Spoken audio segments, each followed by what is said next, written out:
Hi everyone, good morning. My name is Lynn Yershak and welcome to my PD on student engagement. Today we're going to be learning how we can engage our students, get them excited about where they are, and help them be in engaging classrooms where they're motivated and inspired. We're also going to explore strategies and recommendations that can be implemented today in your classroom. So the first thing I want you to think about is how are you engaging your students in learning? If you look at this picture, it says, "Dear Santa, how are you? I'm good. Here is what I want for Christmas." And when we look at this URL, it's something from Amazon. And when I was looking at this, it made me think our students are so different with the way they interact with things nowadays. I can remember when I was a kid, I had to write my Christmas list on paper, and I would circle everything in the Toys R Us catalog. And now Toys R Us is closed, and Amazon has taken over. So as we change with our times, we need to be thinking, how are we changing our teaching with students, and how are we engaging them? So that's going to be our big question for today. So what does it mean for students to be engaged, and why is this important? So I want you to think about, where do you go for ideas to get your students engaged? Do you talk to someone on your team?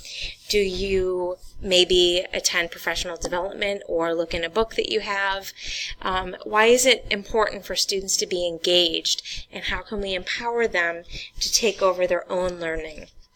So what we're going to be doing today, as you sit through my PD, I have on my Schoology website a resource under materials where you can take notes. And what we're going to be doing today is adding in any notes that we have about today. So this is going to be your area where you can share ideas and type in comments, and we can all add some of the things that we have done in our classroom. Some things that I really like using to engage students are using Plickers, Quizlet, and LearnZillion. They're very interactive. If you have any websites to add, you can add them here.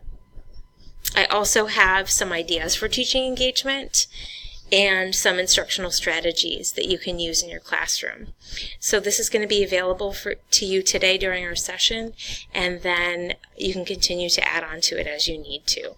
So welcome, and thank you for being here.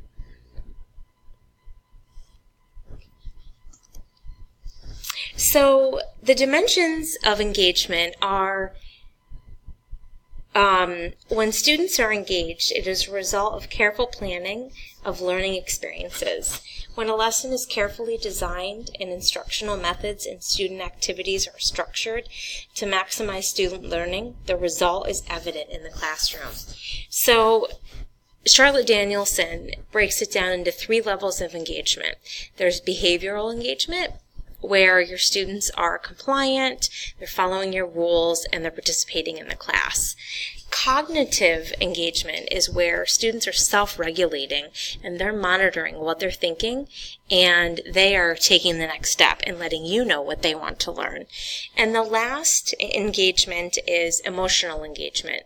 How does your student feel in your classroom? Are they comfortable with their peers? Are they asking questions? And are they interested about the content you're teaching?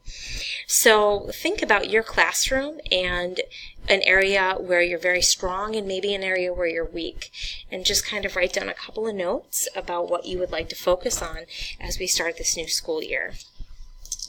All students that are mentally involved in understanding important content actively participate and make genuine contributions to the effort. What is required for student engagement is intellectual involvement with the content or active construction of understanding. That's the most important thing to have students be engaged. So what does an engaged student look like? They lose track of time and space, and they're not afraid to fail or succeed, and they're honest about their opinions and concerns, and they are emotionally, intellectually, and behaviorally invested in what they're learning about. Eric Jensen has a book called Engaging Students with Poverty in Mind, and he states that there are 7 engagement factors. The first is health and nutrition. vocabulary, effort and energy, mindset, cognitive capacity, relationships, and stress level. This quote really stood out to me. It says, self-worth occurs when students know that they are uniquely valued members of the school community, have a person in their lives they can trust and learn from, and believe that they have the ability to achieve academically, personally, and socially. And this was a really important study that was done by Quaglia and Corso.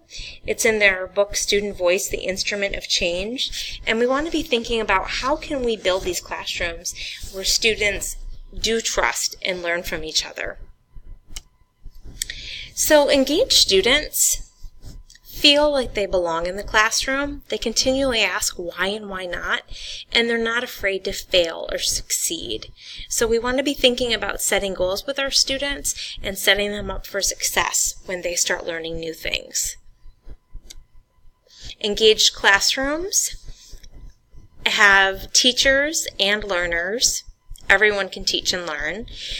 There's accountable talk and a lot of meaningful conversation. Student collaboration is the norm, and all voices are heard. So these are really important things.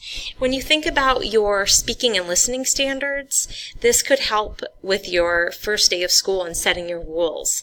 When we work as a class, this is what we're going to do.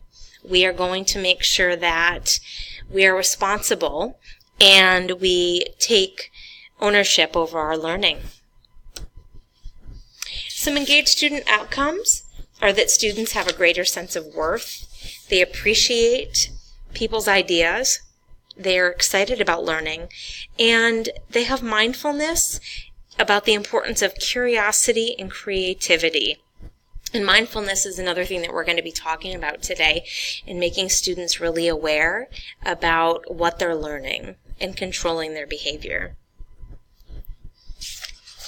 In Manatee County, we use Charlotte Danielson's framework of teaching, and today we're going to be focusing on Domain 3 instruction with C, engaging students in learning. Domain 3, some evidence of this would be when we go in your classroom to observe, we see that students are thinking and learning, student work is up, the activity and the structure of the lesson are tied to the standard, and there's quality teacher presentation of the content. So what we're going to do right now is watch a video about making the shift from student engagement to student empowerment.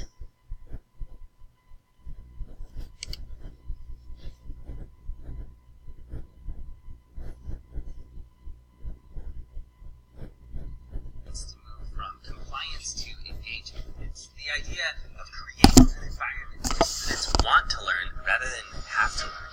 But if we want students to be creative, self-directed learners, we need to move beyond student engagement and into empowerment. But this requires some paradigm shifts. That's right, we are going to be talking shift. Here's what I mean. The empowered classroom is a shift from giving choices to inspiring possibilities.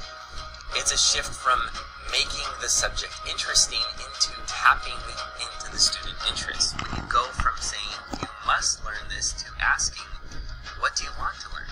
It's a shift from taking assessments to assessing your own learning. An iterative process full of mistakes that ultimately lead to success. It's a shift from the teacher asking all the questions to the students asking their own questions, where they chase the inquiry process and take learning off-road. It's a shift from uncritical consuming to critical consuming and creating. Here students move from critical consuming to inspiration to creativity, where they use the design process to launch their work to the world. It's a shift from differentiating instruction to personalizing learning. And it's a shift from rigid to adjustable systems so that students own the process. They can set their own pace, choose their own formats, and decide what resources they want to use to accomplish their goals. It's a shift in mindset from compliance to self-direction. In other words, it's a shift towards student ownership. And more students become the creative critical thinkers who change the world.